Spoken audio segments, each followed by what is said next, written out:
Hello, and thank you for joining us for another episode of Esports Connected. I'm Megan Van Petten, your host, and today we have an exciting show where we have Darius Gambino and Leah Leyendecker from Saul Ewing. Welcome to the show. Thanks, Megan. Thank you for having us, Megan. It's so nice to have you and be with you since our last encounter here in Chicago. Yeah, we had a great time at the esports conference in Chicago. Met some great people, including you face to face. Finally, it was just a great event. It is so nice to be together, and it's also nice to be, with you virtually. I don't remember when we filmed our last show, Lawyers with Game, that you had all this pop culture fancy stuff back there. So I love it. Today we'll have to do a little show and tell. I'm seeing some of my favorite things. And Leah, it's always good to be with you. You're so calming and peaceful, and we're really looking forward to having a great show. So thank you guys for both being here. Leah and Darius love to talk about patents, copyrights, trademarks, video games, and all sorts of challenges that you might have while you're, entering the space, or even if you're a superstar already. So, maybe we should just start with Darius, Leah, because I'm sure he's the one that encouraged you to be in this space, being such a fan of gaming and such an early adapter. So share with us, Darius, how you got into esports. Yeah, so I've always been a fan of video games and obviously pop culture, as you mentioned, some of the things behind me. And so when I went to law school, my background's in electrical engineering, so I started working in software patents early on, actually, and that kind of led me into some early disputes involving the video game industry. One of the first cases I ever worked on was for Sega of America in a dispute that involved a game that was on the original PlayStation 1. And so that kind of let me realize at that point that, hey, this thing that I love in my personal life can also be part of my professional life. So since then, it's just been about finding those opportunities to work on video game cases when they come along. Oh my gosh, that's half the battle. So imagine calling a lawyer and with a trademark issue on somebody that might have copied your game, and the attorney or the firm being, oh, I know the game, I can play. I mean, that's who you want to litigate for you. Can you tell us, was it that simple? Was it, can you share it all? Is it public knowledge at this point? Since it's obviously a success story, since for those of you that aren't watching, he's smiling very big in front of a Batman pop culture poster and Toy Story 3, I think. Yeah, that's right. Yeah. So, that case ultimately settled, the one between Sony and Sega. It related to some patents that involved a series of button presses on the controllers. So you think back to games like, the original Street Fighter. That particular suit involved a kids game called Parappa the Rappa that was really big back in the early 90s. But that case settled, and that led to, another case and another case. And over the years, I've done a good deal of work in the litigation space for and against video game publishers. I've done work for Bethesda Softworks on the plaintiff side. I've been opposite Epic Games in litigation. So a lot of things like that, and then also in between advice on agreements, funding agreements, advertising agreements, getting trademarks and protecting them, things like that. And you're also just the nicest guy. There's a reason why they call attorneys counselors. You're just a very engaging person. It's a pleasure to have you guys, both of you, as a member. Leah, let's hear about your journey. I know you represent some major esports teams in the Call of Duty leagues regarding trademarks and branding and strategies. Can you share a little bit about that and your journey in esports? Yeah. So my practice is sort of a hybrid transactional practice between intellectual property, technology issues, and corporate work. So a lot of what I do for esports and non-esports clients is, advising on brand strategy, IP commercialization, negotiating commercial contracts, and a lot of those skills lend themselves nicely to issues that esports and gaming organizations routinely face. And so, I started working in the space about maybe 4 years ago. And it just was a really nice fit, based on my skill set. And also the industry is really fun and there's a lot of fun players in it.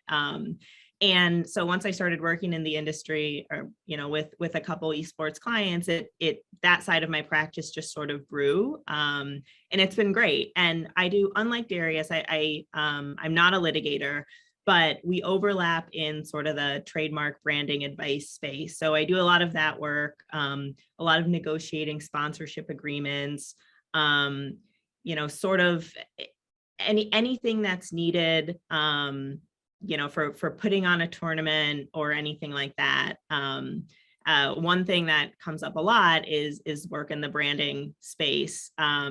So, with some of the teams that I've worked with, I've helped them really from the time that they're trying to figure out a team or an organization name, vet, potentials, run trademark clearance searches to see what has potential, and then help them figure out if that name fits within the parameters of the league rules that they're operating within. And it's a super interesting space because there's absolutely no consistency.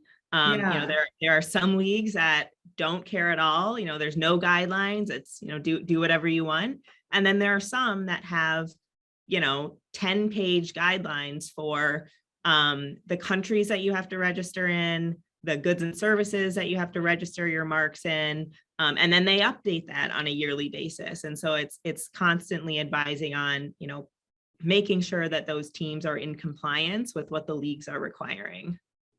Oh, wow. Yeah, that sounds like I would definitely want to keep you on retainer. Does that sound fun? To me, I don't know, not so much, but here's what sounds fun is staying out of trouble. I mean, who wants to get out there, put their heart and soul into their work, do what you do and end up in court? No one. So I love, the whole idea of staying out of trouble. And the two of you guys have also paved your way to be influencers in the space. And before we talk about your show, I often ask attorneys, when you were in law school, did you ever realize how much networking is involved in this career? It is a job. It's almost like a sales job. You guys have to find your niche, and then find your network and create it.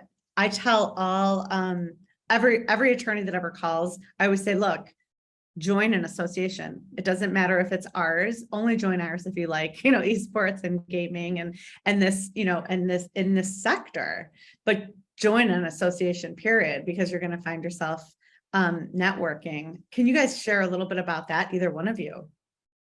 Yeah, I mean, I can go first on that. I mean, I tell young lawyers all the time, nobody ever tells you in law school that in addition to being a lawyer, you have to be a salesperson and an accountant, because yes, I mean, not to make a joke of it, but as a salesperson, you have to go out and you have to win new business. The business comes and goes, and that's part of the networking. And then, on the accounting side, you have to send bills out to clients. You have to talk to clients about bills. You have to collect bills. And in law school, you make it seem like, all right, well, if I learn the law, then that's everything I need to know. I can go there and I can be successful. But there are so many other elements to it. And networking is a big piece of it. And I actually love the networking part of our job. So Leah, I'm sure Leah's closer to law school than I am. So she probably has some more stories. Yeah. And I mean, I completely agree. And I think even once you become an attorney, it's sort of a progression too. I mean, as your first couple years of practice, there's less of an emphasis on developing your own clients and getting out. I mean, networking is always encouraged, but, it's not quite expected that you have your own clients in the earlier years. But I think, something you said earlier, Megan, really resonated. I think finding spaces that you are naturally drawn to helps the process so much, because it feels less of a cold sales pitch. Really you're going to connect with people, to meet people that you would like, regardless of your job. And I feel like for me, it's been really helpful to focus on that and focus on making it more of a natural connection than treating it as more of a sales process. For sure. That brings me back. Thank you for the segue. It's perfect to my show. I should say the Esports Trade Association show. It's just changed the dynamic of networking, membership management. Like in the day, people would call me and tell me stories like you guys. And then I just had those stories and I wasn't able to share, the way I am now, which is so rewarding. We had this show on the list for about 2 years. And we were looking for a host, and finally, we're in year 6 now. So finally, at about like the 2.5 year mark, someone nominated me to have the show, and I was kind of like, "This is crazy! Like I do enough." And I read this. I happened to be listening to this book over the weekend. It was "Everyone Communicates and Few Connect." So first of all, they wanted me to have a show on esports. And I'm like, oh my goodness, like I'm an association community builder. Like, I can't get that deep into this.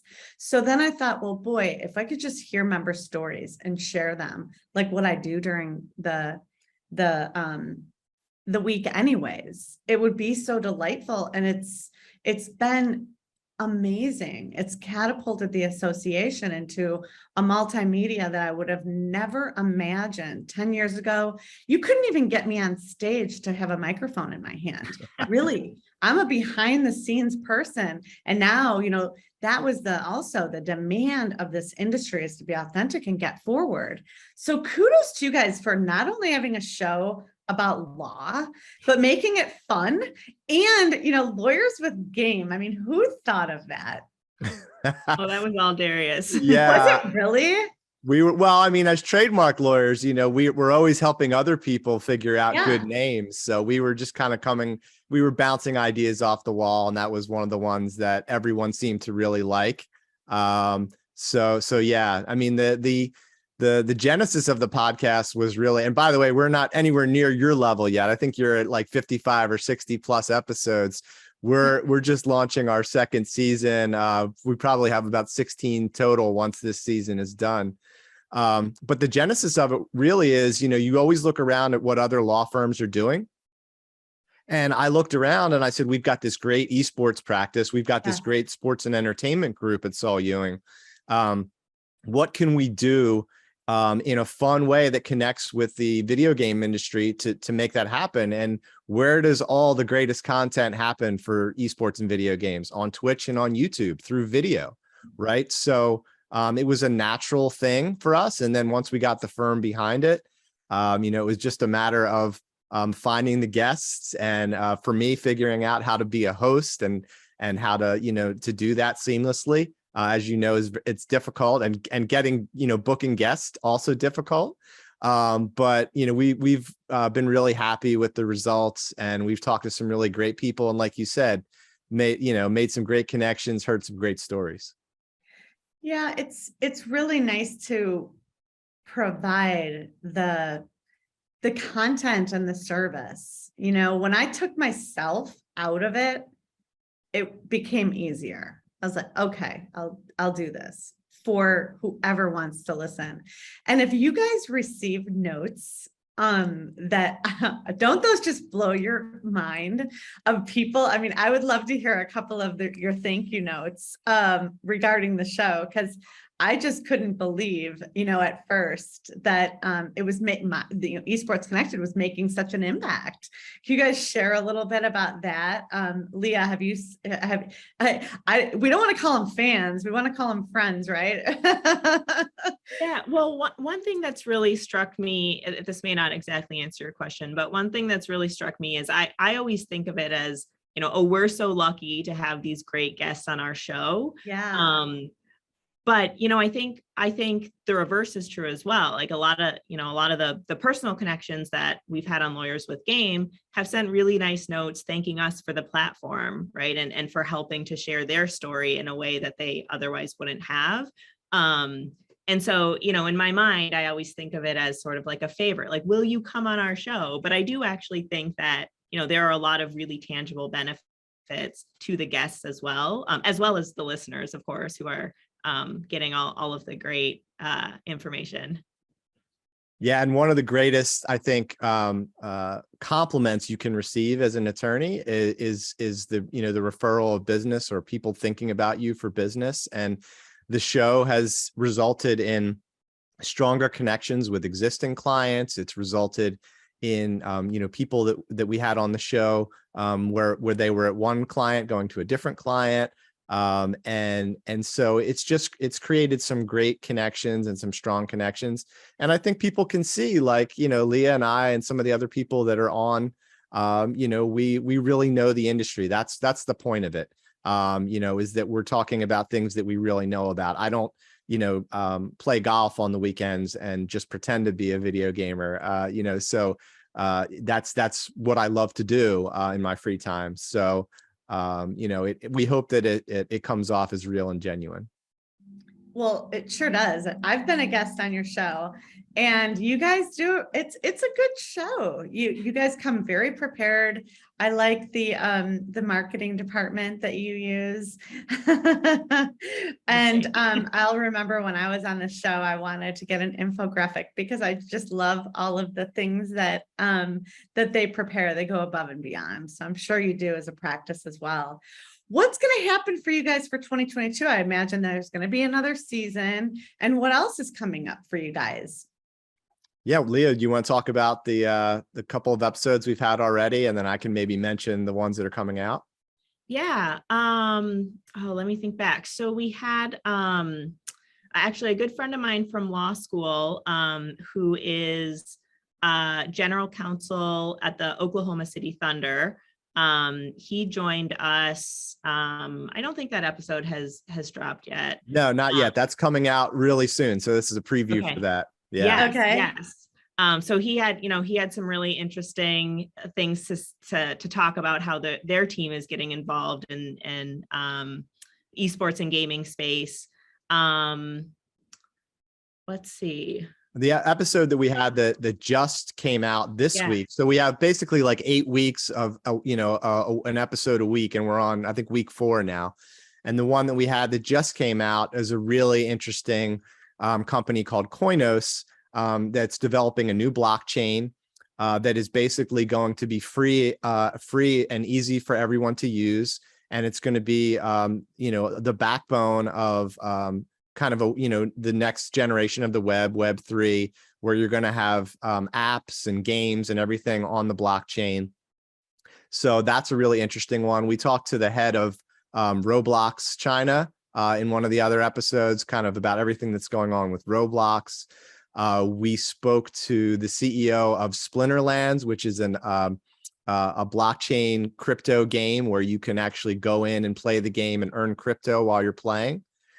So just a lot of great guests, talking about timely issues like, Web3 and crypto and all those exciting things.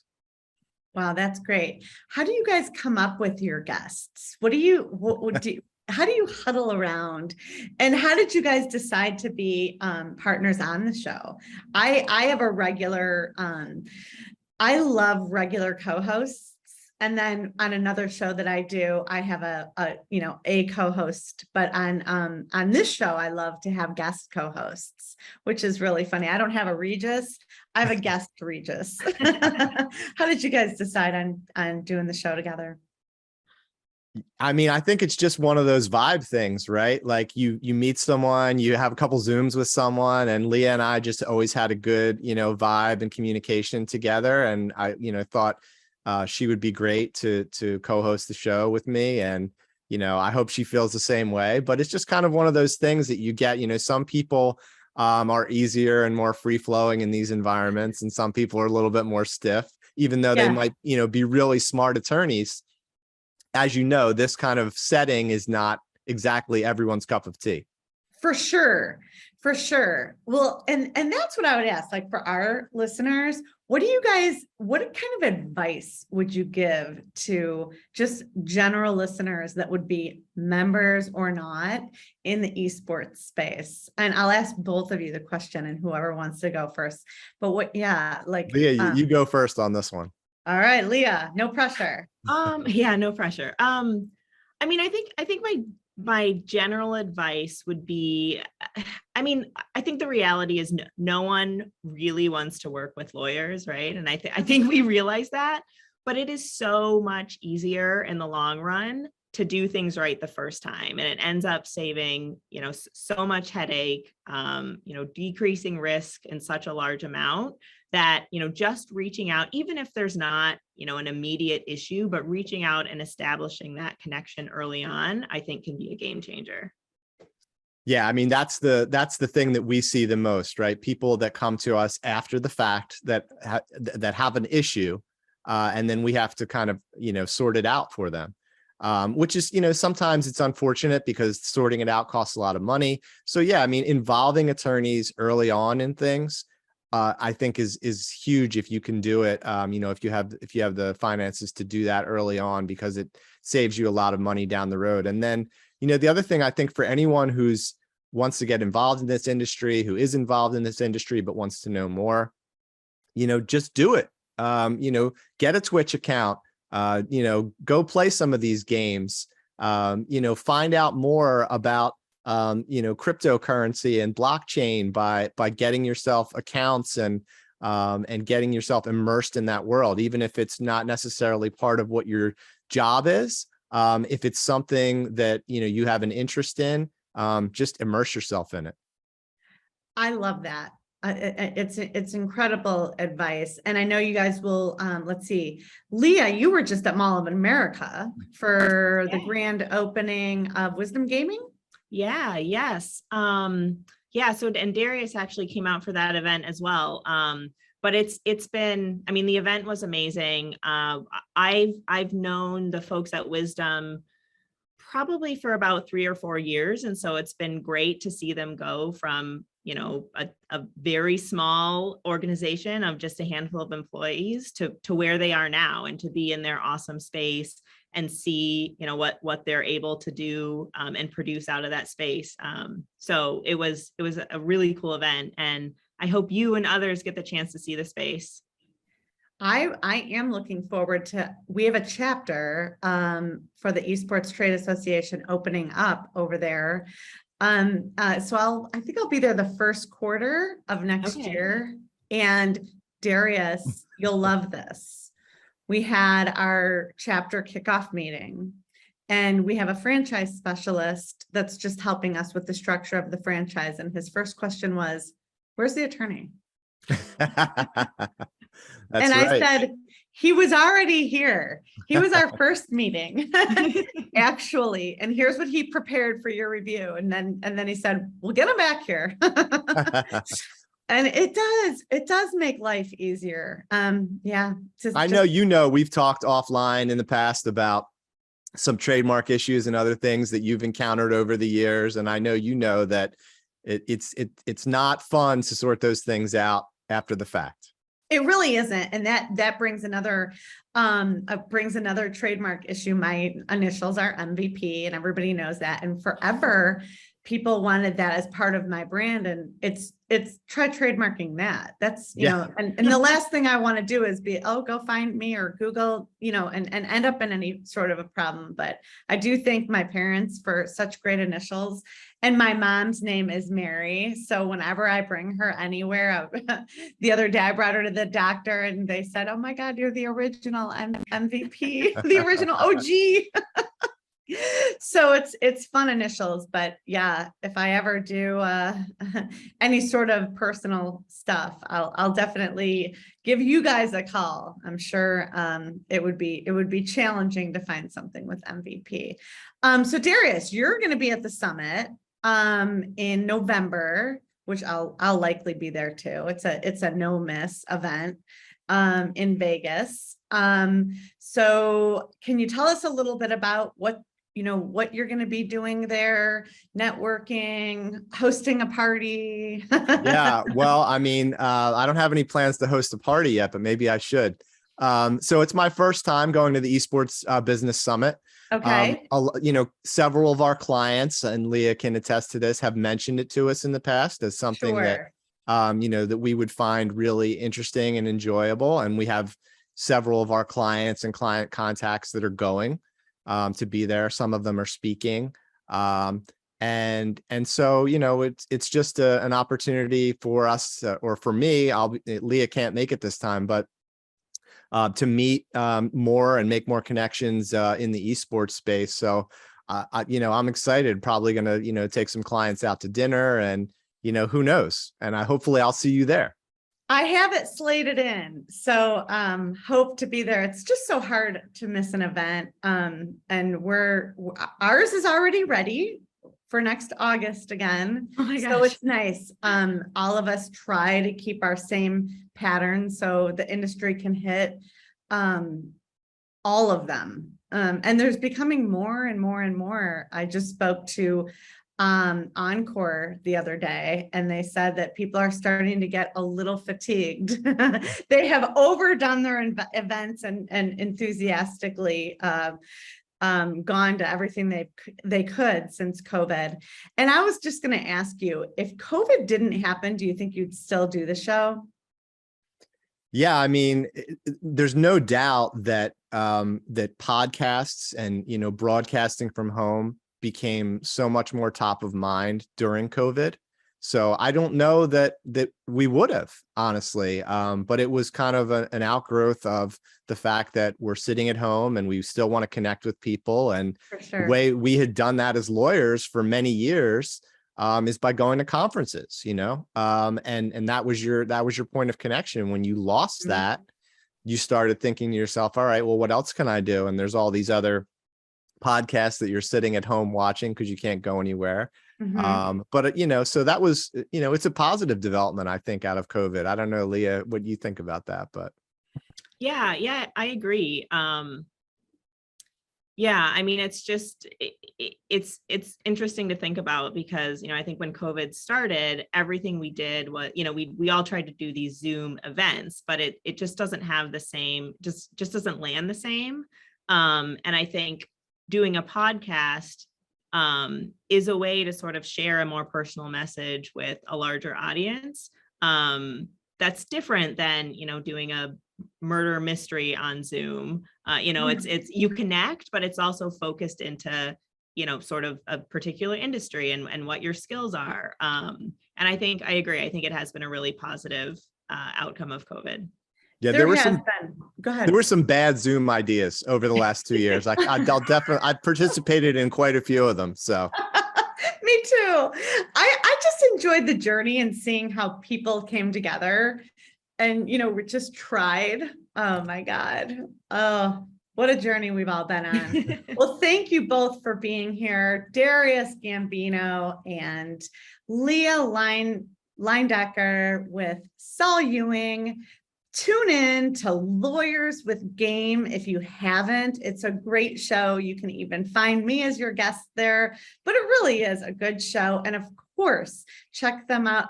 What's your social media handles at Saul Ewing? Yeah, so you can go to www.saul.com and find all of our stuff. You can search Saul and Lawyers with Game. We are on Instagram, Facebook. We're even on TikTok. So you can find us. Search Saul Ewing Lawyers with Game, you'll find us. Lawyers with Game. They share about esports, patents, copyrights, trademarks, video games, and more. Thank you both for being our guest today, my guest of the East and members of the Esports Trade Association. And I look forward to seeing you guys well, definitely Darius in November. And then Leah, Chicago. Yeah, or maybe at Mall of America.